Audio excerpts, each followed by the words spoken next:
Hey, sorry to interrupt at the start of the review, but the same month this book came out, they released the Babysitter's Club Guide to Babysitting.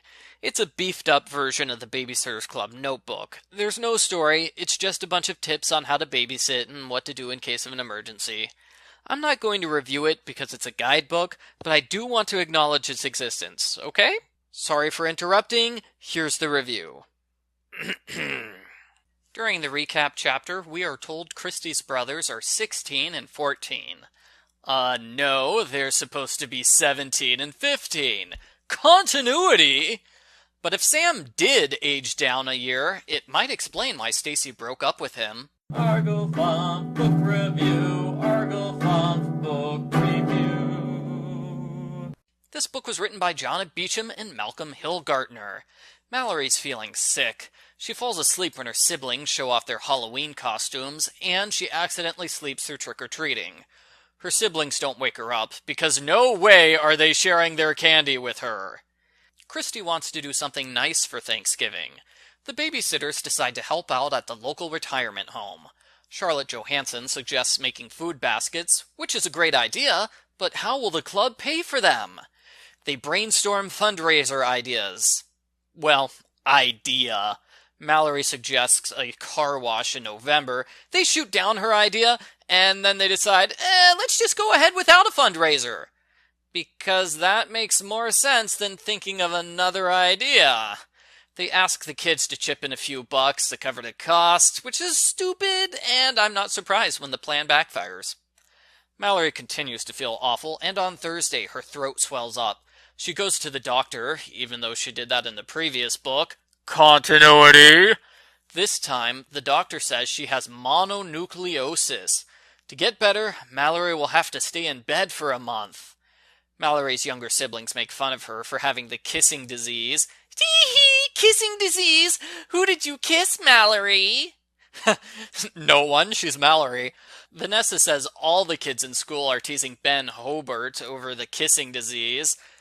You don't go to the same school as Ben and Mallory, Vanessa. How do you know this information? And how did people at school learn Mallory has mono? Mallory just found out about it 15 minutes ago. Did the doctor tell the school before telling Mallory? Mallory quickly gets tired of being sick. There's nothing to do besides lie in bed all day. It's boring. I agree. This is why you shouldn't write an entire book about someone getting sick. The worst part comes when Mallory's parents explain she has to quit her life. No extra activities, no archery team, no school projects, and... I closed my eyes and held my breath. And no babysitter's club. I felt as if I'd been punched in the stomach. I love how Dad takes a dramatic pause here. He's the greatest. Also, oh no, Mallory might have to quit the babysitter's club. Again. So sad. Mallory's friends are horrified. They hold an emergency BSC meeting to decide what to do about the situation. They decide to make Mallory an honorary club member. That's what it says on the back of the book. And yeah, Shannon's on the back of the book too now. Even though she doesn't get her own book. Shannon's good enough to replace both Dawn and Mallory, but she's not good enough to narrate a book in the main series. I am all sorts of angry right now. Jessie complains to Mallory that all the babysitters are super busy now that the club has lost 2 members. Passive-aggressive much, Jessie? The Babysitters Club decides to expand the Thanksgiving food basket project. Now they're putting on a carnival, complete with a cakewalk, fishing booth, and beanbag toss. What happened to the babysitters being super busy all the time? If they're so busy, why are they taking on extra work?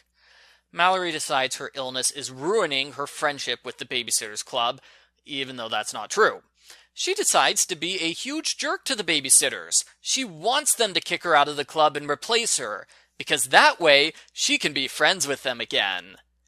The mono must be messing with Mallory's head because this plan makes no sense.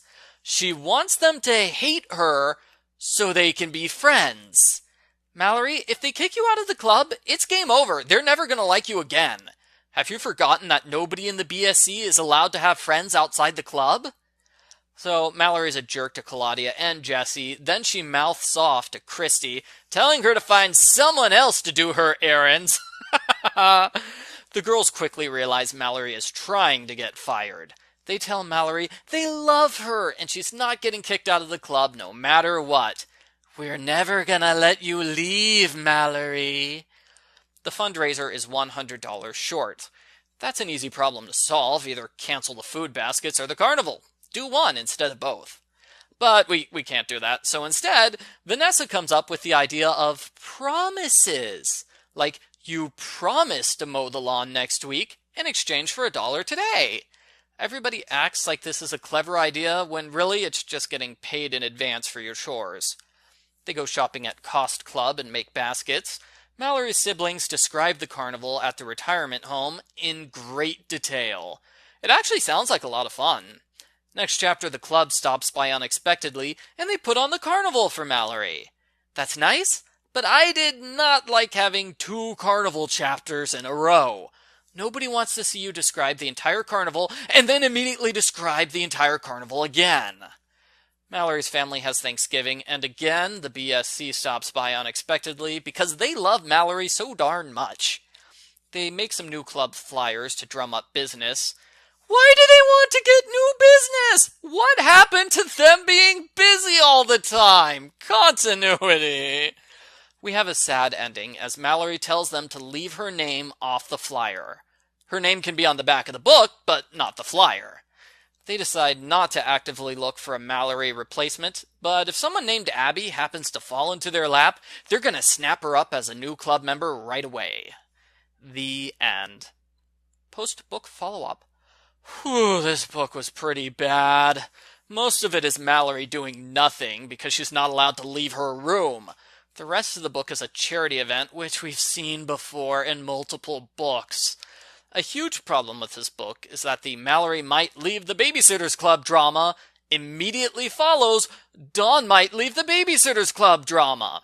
It's just terrible timing. It doesn't work when you do the exact same thing twice in a row. I'm looking at you 2 carnival chapters in a row. I like the chapter where Mallory's siblings played doctor with her, and I'm sure that my 6th grade self would have loved the idea of not going to school for 3 months. But other than that, it was not a good book. It's not bad in the sense that it makes me angry, it's just bad in the sense that nothing happens. It sort of feels like the ghostwriters got together and said, Mallory's the least popular babysitter. We ruined her love of horses, we turned her father into a jobless drunk, and we almost got her kicked out of school. What else can we do to make her life miserable? I feel bad for Mallory now. I give Babysitter's Club number 69, Get well soon, Mallory, a 1 out of 10.